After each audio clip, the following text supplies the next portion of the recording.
Сайнцгаана уу? Намайг хөтлөгч Хос Баяр гэдэг. Би өнөөдөр бүгд найрамдах Солонгос улсад суралцдаг гадаад оюутнуудын хамгийн ихээр сонирхдаг цагийн ажлын дүрм журам болон хэрхэн цагийн ажил хийх, зөвшөөрөл авах талаар та бүхэнд тайлбарлан хүргэх болно. А оюутан нь D2 төрлийн оюутны визээр бүгд найрамдах Солонгос улсад ирээд амжилгааны зарлаа олохын тулд хүнсний дэлгүүрт цагийн ажил хийсэн байна. Гэвч тус оюутан сургуулаа төгсөөд оюутны визийн D2 ангиллалаа ажлын байр хайх визийн D10-1 ангиллал руу болгон өөрчлүүлэхээр өргөдөл хүсэлт гаргасан боловч бүгд найрамдах Солонгос улсын цагаачлалын алба татгалзан хариу болгосон байна. Энэхүү шалтгаан нь цагийн ажил хийх зөвшөөрлгүй хөдөлмөр эрхэлсэн гэх үндэслэлээр түүний өргөдөл хүсэлтийг татгалзсан байна. Бүгд найрамдах Солонгос улсын цагаачлалын албанаас зөвшөөрөл авахгүй хөдөлмөр эрхэлж орлого олохыг хэлнэ. Гадаад улсын оюутны эзэмшиж буй хэлний бэлтгэлийн D4 болон суралцах D2 төрлийн визээр хөдөлмөр эрхлэхийг зөвшөөрдөггүй.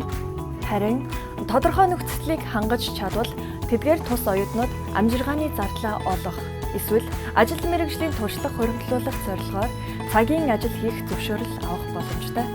А оюутны визийн ангиллал солих өргөдөл яагаад татгалзагдсан бэ?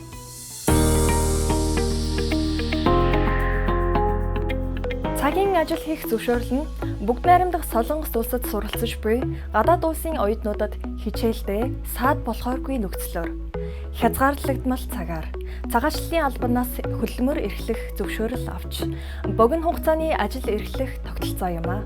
Энэхүү зөвшөөрлийг тухайн оюутан урьдчилан бүгд найрамдах Солонгос улсын цагаачлалын албанаас зөвшөөрөл авсан тохиолдолд ажил эрхлэх боломжтой. Хэрэв тухайн зөвшөөрлийг авах хүсэлт гаргасан оюутан өмнөх улирлын голч дүн C үнэлгээнээс доош байвал эсвэл өмнө нь хууль зөрчсөн тохиолдол гаргасан бол зөвшөөрлөл олгогдохгүй байж болно.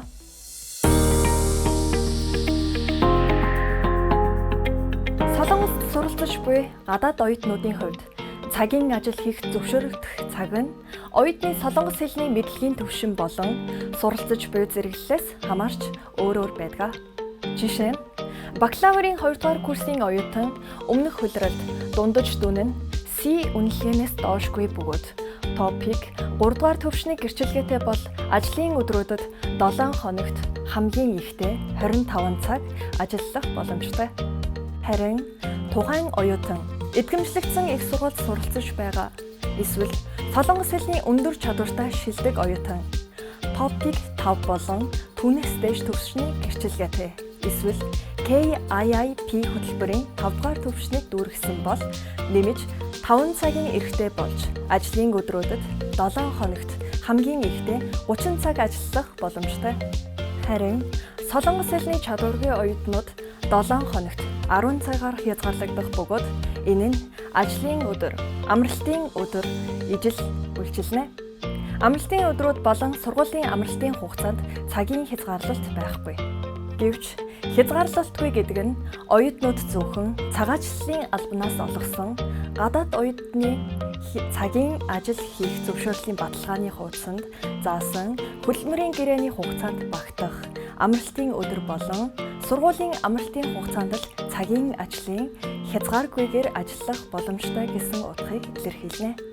Өөрөөр хэлбэл зөвшөөрөл авсан байсан ч гэрээнд заасан хугацаанаас гадуур ажиллах боломжгүй бөгөөд зөвшөөрлгүйгээр амралтын өдөр болон сургуулийн амралтын хугацаанд ажиллах эрх олдохгүй.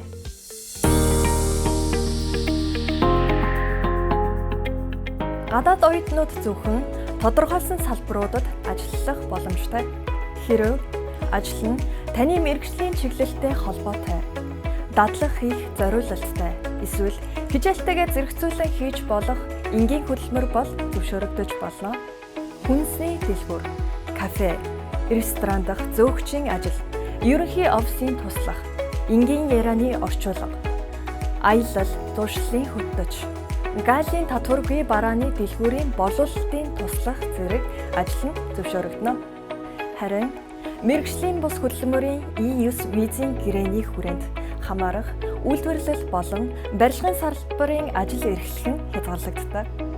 Иймээс ажил сонгохдоо Тухайн ажлын байр зөвшөөрөгдсөн салбарт багтаж байгаа эсхийг заавал шалгах хэрэгтэй.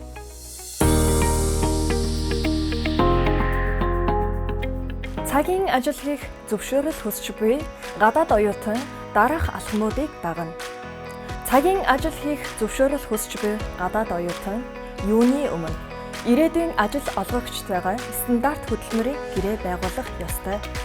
Дараа нь гадаад оюутны цагийн ажил хийх зөвшөөрлийн баталгааны хуудсыг сургууль дахь олон улсын оюутан хариуцсан ажилтнаар баталгаажуулж харьяалах цагаачлалын газарт өргөдөл гаргах эсвэл High Career цахим системээр онлайнаар илгээх шаардлагатай.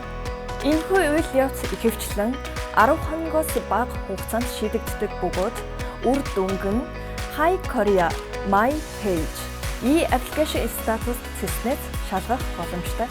Хамгийн чухал нь ажил эхлэхээс өмнө заавал зөвшөөрөл авах ёстойг үргэлж санаарай.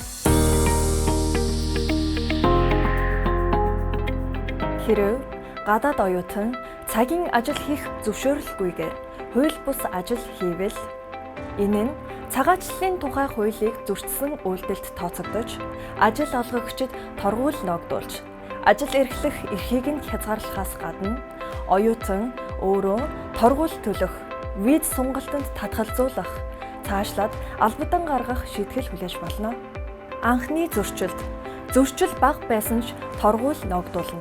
Торгуулийн төлбөр хийснээс хойш 1 жилийн хугацаанд цагийн ажил хийх эрх хязгаарлагдана. Харин 2 дахь удаагийн зөрчлөөс эхлэн албадан гаргах шийтгэл ногдуулна.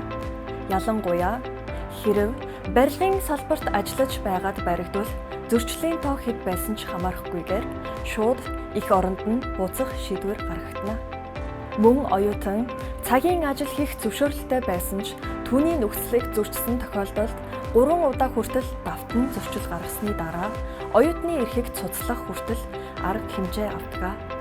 Хэрэв оюутан суралцаж байх хугацаанд зөвшөөрөлгүйгээр ажилласан эсвэл ажиллах зөвшөөрлийн нөхцөлийг зөрчилсөн нь илэрвэл төгссөний дараа D10 хөдөлмөр хаягчийн виз рүү шилжих эрхгүй болох боломжтой. Гадаад оюутнууд цагийн ажил хийж эхлэхийн өмнө заавал зөвшөөрөл авах ёстой. Оюутнууд нь зөвшөөрөгдсөн цаг ажлын байранд ажиллах ёстой бөгөөд заагдсан цагийн хязгаарлалтыг чанд мөрдөх шаардлагатай.